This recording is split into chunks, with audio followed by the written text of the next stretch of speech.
video. I don't think I've ever done a video where I showed off my entire dwarf army before. So, here it is in all its glory. Apart from a few units that aren't quite painted yet, but they're not exactly a priority at the moment, since I do have a full usable army that can go up to about 3,000 points. Don't need to be in any rush to add anything new. So it's time for the close-ups. First up we have the dwarf from Warhammer Quest, which I like very much as a model.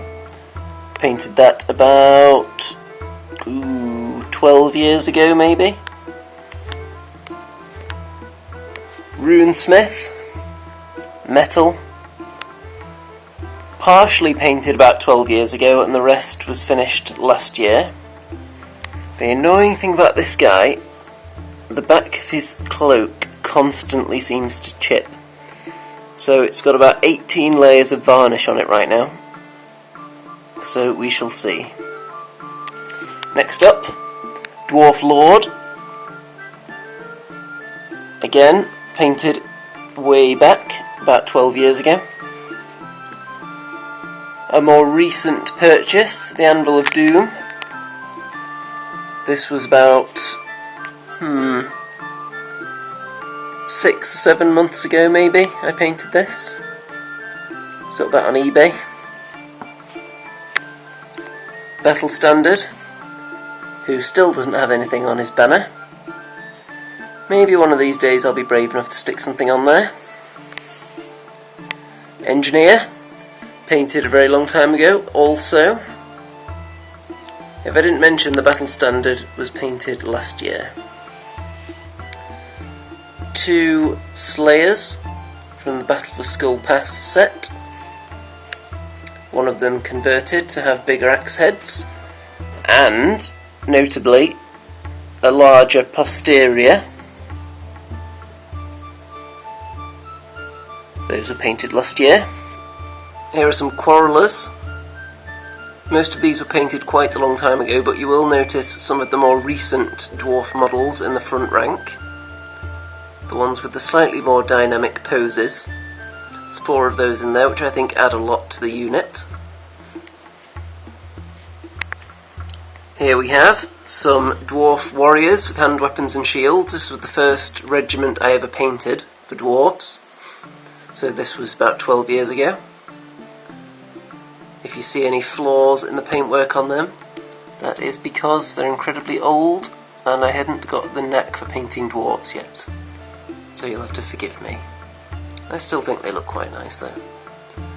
Most of my paintwork is quite basic but neat. That's what I typically go for. So it looks pretty good from a distance and close up, but it's just not super detailed.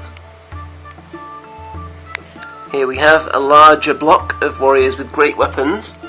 This did used to be smaller than the hand weapon and shield unit, until I got back into the hobby and then found out that great weapons had suddenly improved by about 3,000%.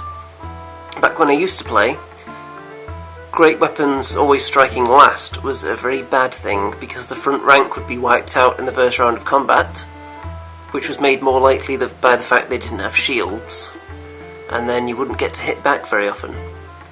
But now that is not the case, so everyone seems to love huge blocks of great weapon warriors now. So I got some more of those. Here we have my favourite unit in the entire army, which is Iron Breakers. I know a lot of people prefer Hammerers as a special infantry choice. Not me, because I don't like the way they look, and I vastly prefer the look of the Iron Breakers. And I also like just having a unit that refuses to die easily. They have a save equal to a Chaos Warrior, and a toughness equal to a Chaos Warrior for that matter. So they are not going down easy. Here we have the Miners. As you can probably see, there's another banner and musician lurking at the back there. That's because they're from 2 Battle for Skull Pass sets, so I can make them into 2 smaller units if need be. And the champion of the unit is actually one of the Dwarf Lords of Legend, which Games Workshop gave away as part of the Skulls promotion over a decade ago. Here we have Thunderers. I have a lot more of these yet to be painted, but like I said at the start, they're not exactly a priority at the moment since I have enough to put them on the field. There's 10 of those. Now we're going to work our way to the war machines. Here is the gyrocopter. I really like the paint job on this. I did this way back when I painted most of the models, but I did add the base recently since they changed it from using a round base to a square one. This is the most difficult model I've ever had to keep together. One of the wings, or maybe both of the propeller blades that aren't attached to the central part when you buy it, have come off multiple times. Don't know if you can see where they're green stuffed and then painted over, but I've done that repeatedly and pinned them. So if they ever fall off again, I'm gonna be mad. Here we have my bolt thrower, painted a long time ago, based recently. When I say recently, I mean last year. Caged goblin on the side there, from the miner's sprue. We have the cannon from Battle for Skull Pass, with some accessories from the new cannon kit. And, if you see here, the telescope lines up nicely with his eyeball, which is a nice feature, I think you'll agree. Next along we have another cannon, much older this time. It's not the oldest dwarf cannon that exists, but it's back there somewhere. It's an old metal one. Next we have the new organ gun. I did used to have the old organ gun many years ago, but I've long since sold that. I would like to get my hands on another one of those. I don't like having two identical war machines, you see. Here we have the old stone thrower. Not the oldest stone thrower, again, but it's old enough so the dwarves actually used wood, which I know is pretty much blasphemy these days. Apparently. Not that I necessarily agree with that.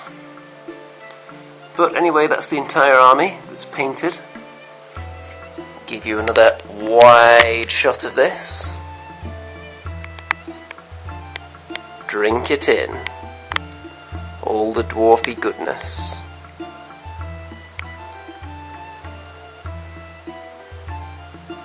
Ta-ta!